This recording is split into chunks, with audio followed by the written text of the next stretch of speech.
Where are we? Oh, we've traveled far from the where I work. We've traveled to where I live. I live here in my home. My 40-inch 4K Samsung display, which is the only way to get things done, honestly, is this much real estate. And there's your wallpaper for the evening, and we're about to start a review.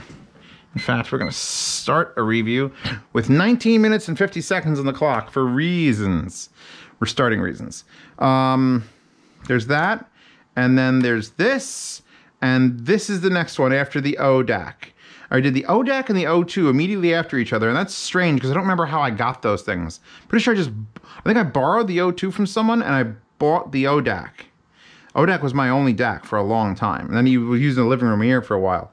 So the O2, if you don't know the story of Northwest AV guy, please click the link in the description, look at his blog spot. Because we're talking about 5 years ago, 6, 7 years ago. He basically kickstarted the whole cheap audio revolution, basically saying, everything is too expensive and shitty. Look how easy you could build this. And by the way, here's the free plans to do it. So companies like Mayflower and JDS Labs and a couple others literally could just take his designs. As long as they didn't change them too much, they could sell them. And the O2 was one of those designs. And it was a damn good amp for the time, but 5 years ago is 5 years ago. And we've moved along, and it's amazing to think about that. Like how you could go back and trace the origin, the spark of modern audio gear. And then the SMSL sApII was a headphone amp I liked. It was a little bit noisy, like there was a noise floor, but it was powerful. It was like 1 watt back in the day. And it was like, but you're like, man, it made your headphones light up. The Topping TP21 is, oh, start that, you got a free one. Topping TP21 is an unfortunately bad review. Has been a disappointing, wow, I used to write things in the descriptions. Sound quality I can't overlook.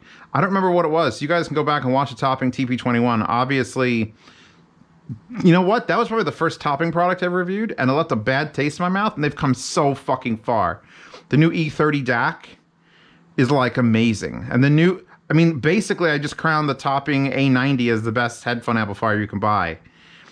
Besides like thousands and thousands of dollars in headphone amplifiers. So Topping, you've come a long ways. Although there is still that issue where Topping has like multiple factories where it looks like one factory everyone's drunk, the other factory everyone's very, very well trained German scientists. So the Micca Club 3, those were a speaker that I reviewed.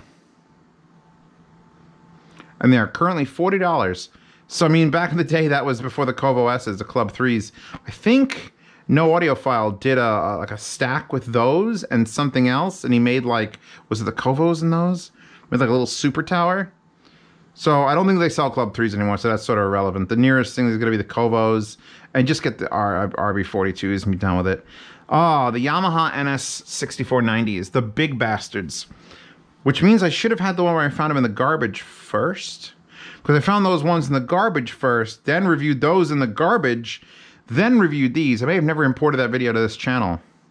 Zio, see where that video is, because I literally found someone threw away an older pair of these Yamahas, and I brought an amplifier and a battery and powered them, and they were like, wow. And then I went online and they sold the new version, and I bought them, and I was like, wow. And $130 for giant three-way. They're actually, one little side note, Yamaha has their audiophile grade like $20,000 a pair or $8,000 a pair speakers look just like that. It's fucking crazy. They're like all metal and three-way looking old school party speakers. It's nuts. The Vmoda Crossfade M80s. Vmoda over the years has impressed me and then not impressed me. Like the build is fine, but then they're always so small. And then they're like, they never like get me with the sound. It's like a lot of low end. The end. Like, move on. Like, I just try something else, Vmoda. Give me an open back, for fuck's sake. I feel like they found their niche and they had the little knot you tie in the thing, but that's it. They never really, they never reached out and touched all the various places. It was the same headphone with different skins on it. The Z Tutorial Subwoofer Hookup tips. I haven't seen that in forever. And you know what? I drew a diagram. And you know what? We're going to open that diagram. Wow. Wow. I mean, this is still valid. No, it's not valid. What are you, stupid, Zeos? Old Zeos is stupid because this subwoofer has speaker level ins. You wouldn't run it down to a Lock 80 output for RCA. You'd run it straight to the fuck you doing, boy? Energy Take 5 speakers. Wow. I mean, wow. I miss drawing diagrams. That is one thing I do miss doing is just having to draw diagrams like that, because I really like explaining things. When I did that video describing how my living room is set up and I used the whiteboard, I got a kick out of that. The Sony Mdr 7506s. Honestly, still a valid headphone. There's other headphones I've got here. The imported Mdr CD900 STs. And they have some issues, but they're so good. Like, they're so good. And those are like the American version and the cheaper American version. I know there's a higher version than that. Then there's an even higher, newer version now. It's like the Mdr1, and it's sold here, but I haven't gotten around to them. But those are $100 in the day. And honestly, they should have always been recommended as the $100 closeback. They just always were good. But attached cable, so things always go past it. Scroll slower. AKG Q701s. Man, did I not like those. The pads were too hard. The top of the headband thing, the comfort strap, would just dig into your skull. Attached wire. The color was very green. Like, they were a thing. I didn't really hate them because they sounded still good, but the comfort issues in those were just abysmal.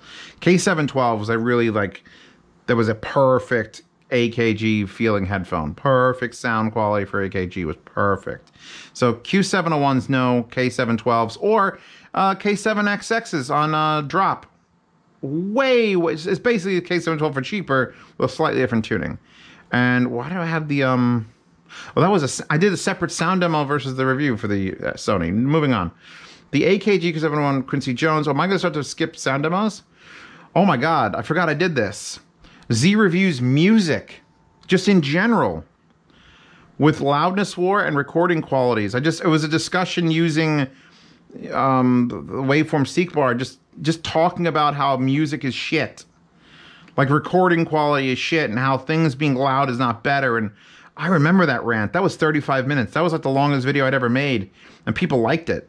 I think that might have been the start of long videos. Luckily, I have a timer now, so I only have 14 minutes left. I could make these longer, by the way, because these old videos, like Polk on-wall monitor 3s. Those are the speakers I traded. And those are the speakers I said were best near-field monitors ever. 5 years ago. So there's a lot has happened in 5 fucking years from ever. But I actually hooked those up recently just to test them, because I traded my friend Joe those original 5-year-old Polk on-wall monitor 3. They're a flat plastic, like meant to mount on a wall or in a corner. They're very they scream use me for Atmos speakers, but they had a nice soft dome and they weren't ported or anything, so they have no low end at all, 0 low end. But my God, they had imaging and balance and softness, and I just hooked them up and traded for the Audio Engine 5. And that was not a good trade. But I mean, I'm selling the audio engines, and I'll probably get more money for the audio engines than I would for a still being sold set of $130, $99 when I did this, $130 set of near field black, basically plastic on-wall speakers. But those things impress the hell out of me once you put them with a sub. The Shure 2.1 Bluetooth 100 watt per channel T-amp, poopy. I wrote poopy. So I guess it wasn't good. And you know what? It's coming back to me. I don't remember. Like, this is 5 years ago, and I've done like 7 reviews since then. So, I mean, I can't remember everything, but I remember that thing sounded like shit. That's for sure. That's for sure. I made a joke. I didn't even mean to make a joke. I made a joke. Yeah. So we gotta ignore that. The Monoprice Desktop Amp Dac, the original one. The one that was basically a ripoff of the time FiiO K5? No, it wasn't a K5. What was the brick that had the dock on top of it? I review it at some point. We'll get to it. But that was okay. It was like $100 for it, and it was a ripple. It was back when Monoprice wasn't quite. I mean, let's face it, Monoprice still has some stuff that isn't quite up to snuff. But that was when Monoprice was like, yeah, I get it. It's trying to be this, but it's not. But it's okay. SMSL M2 portable DAC amp. I still have that. That thing is a little like, it's like 7 or 8 credit cards stacked on top of each other. It's the exact size of that. It barely is wide enough to fit a 3.5mm plug into it. Came with a little leather case. a teeny tiny baby DAC amp combo. And I used that at Atlantic City. I was in Atlantic City with my family, with my brother and his then girlfriend, now wife. And I had Porta Pros, Koss Porta Pros, and that thing. And it was just, my mind was blown about how good it could sound just using a little amp. And that the amp is no longer valid. I don't think they sell it anymore. And frankly, there are better. Any like fucking Bluetooth here, Ear Studio 100 or anything here. This will destroy everything sound quality wise, except for maybe the BTR5. But that was a great little thing. Little tiny DAC amp. Or maybe it was just an amp. No, it had to be a DAC and an amp. It was DAC and an amp, but I never used it as a DAC. I used it just as an amp and an amp. Koss Porta Pro. Speak of the devil. I'm holding not Koss Porta Pros there. I don't think I could rave highly enough about the Koss Porta Pros. But, as you can see up on my wall there, are the KPH-30Is. So the Koss Porta Pros... Oh, fuck, I got a whole goddamn stack of them. Here we go. Here. Koss just keeps sending them to me, because they're just like, here, you need us a set? You set? So, I mean, you can't... They roll up into a ball, like those droids from the original prequels. So there you go. And they unfold. And then they look like that. And then this gets your hair caught between the two little things. But, I mean, I've heard whispers that there's a Bluetooth version of these coming. Now, I'm not sure if they're putting the Bluetooth thing up here, or if they're doing it off the wire, or if they're building it into this, which would be amazing. But Bluetooth Porta Pro? 2020 is not that bad after all. Those things are the original winners. Original winners. Oh my God, there it is. SMSL ST793-2. Not 793-2, 793 Roman numeral 2. That thing was a SPDIF only DAC amp, headphone amp. And is it still sold? Do you think it's still sold? You think it's still for sale? It is still here. I'm gonna link the shit out of this. You know why? For $68, that was the perfect thing for many people. 1/4-inch output. It was, I forget what powered it. It was a little plug or something. And then you gave it fiber optic or coaxial digital. And then it was just a headphone amp. And the place where I invested, Cheese still has one. Everyone just bought one because it's like, I just need something cheap. Okay, plug it in fiber optic. It's great. No drivers or nothing. It just works great. Done. My father used to blast the TV, and instead of getting him one of those stupid wireless Bose fucking headphone, I got him a 25-foot fiber optic cable and one of those. Ran it from the back of the TV to the side of the couch. It sat on a little table there. If it was nighttime, he could just mute the TV, turn the, it'll go click on, put whatever headphones, I forget what he was using on, and that was it. It worked. Useful fucking thing, and absolutely, I'm glad it's still sold. Even 5 years on, it hasn't changed anything. I did a review of headphone types. The hell did you know back in the days? Yes. What am I seeing in that thumbnail? I see HE-400s.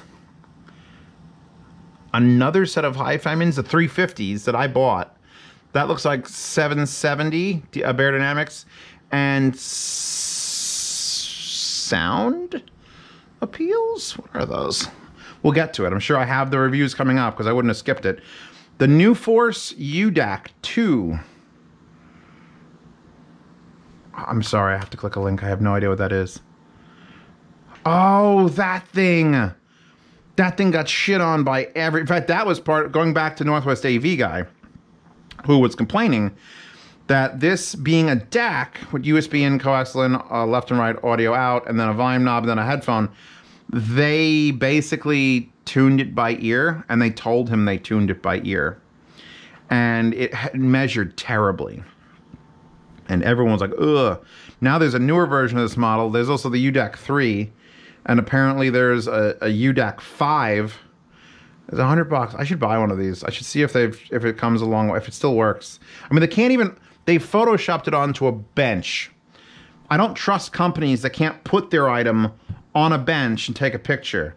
Instead, they hire someone to Photoshop it onto a plank of wood. It's not even in a fancy home like you see them in like the hotels in Dubai. It's on a fucking bench. You can afford wood. NuForce, you can afford wood. I'll give you some wood. Giggity. Moving on. So, I mean, that thing is like... HE-300s, that's what those are. Those were a HiFiman set of headphones that were dynamic and not planar.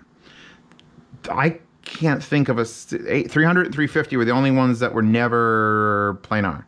And they were all right, but they weren't planar, and they weren't HiFiman's thing, and they rusted. There was actual rust that formed in all the fucking screw holes and bolts. And I ended up giving it to my brother. I had a custom cable made by World's Best Cables. No, wait, who is that guy? Best in the Verse. Best in the Verse was a guy on Reddit. And he was a cable maker a long time ago, and I still have that cable. And it was a screw terminal one that you screwed into the fucking HiFimans. It was terrible. But those headphones, I do not have fond memories of them. I bought them, and I think I just guiltily said they're okay. I wasn't prepared to like fully endorse them. Like, I wasn't wowed by them. They were like $100. At this point in my career, 5 years ago, that was like a lot. That was like, oh God, I did $100 set of things. Are you gonna beg me for food again? Or poop under my desk? She pooped under my desk today. It's probably fine. It's probably fine. Please don't do it again. Please don't do it again. Berdynamic DT770 250 ohm. That headphone with 200,000 views, I want to add. That's a very high. That's one of my highest viewed videos in that case. Anything over 200,000 views is like a high viewed video on this channel. We do not have a ton of like. There's no videos of mine that reach over 1 million.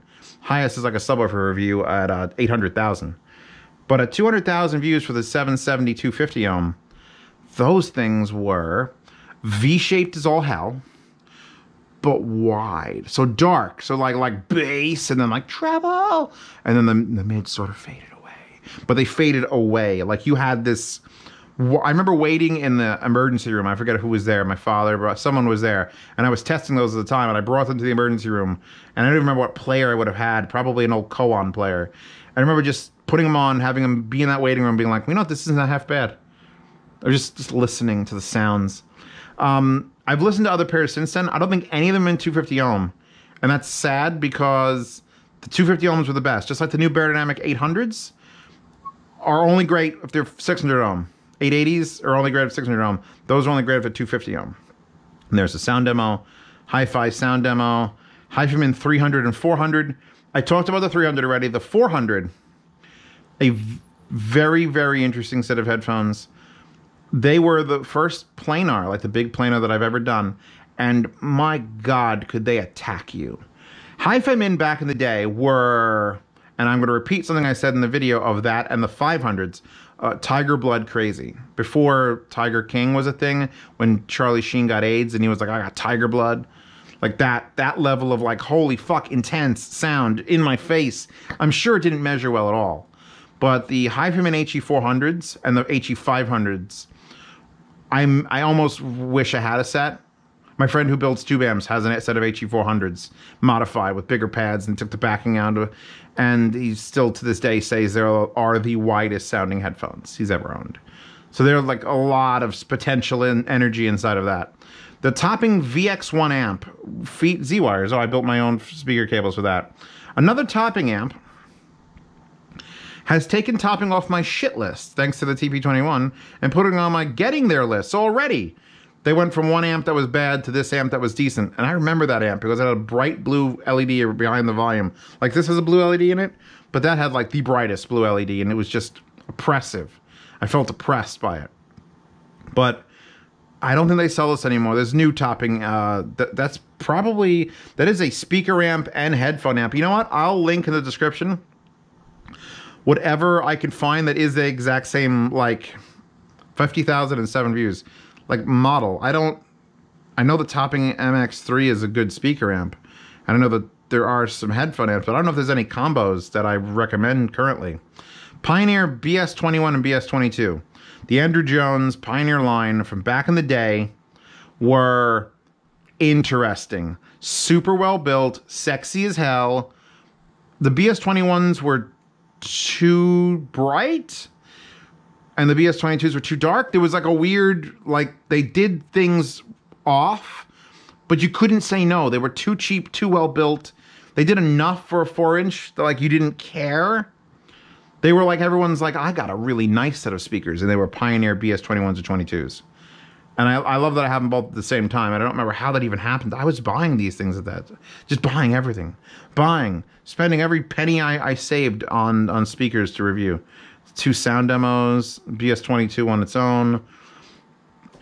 Bic America FH65B.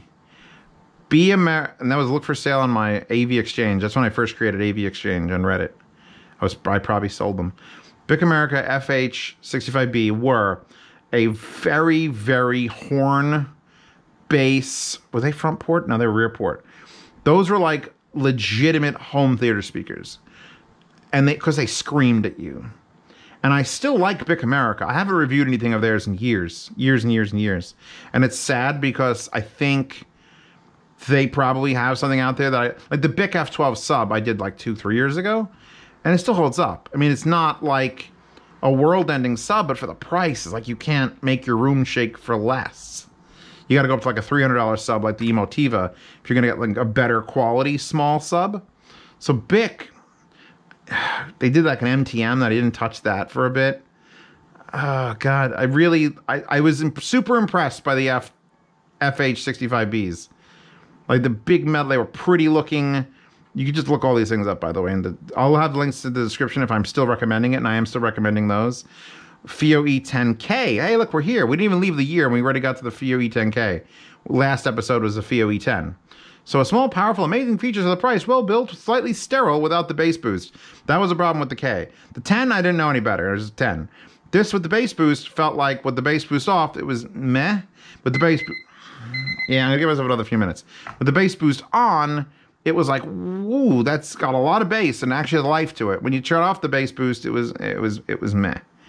So, I mean, again, that's been replaced by the unit behind me, which is the FiiO K3.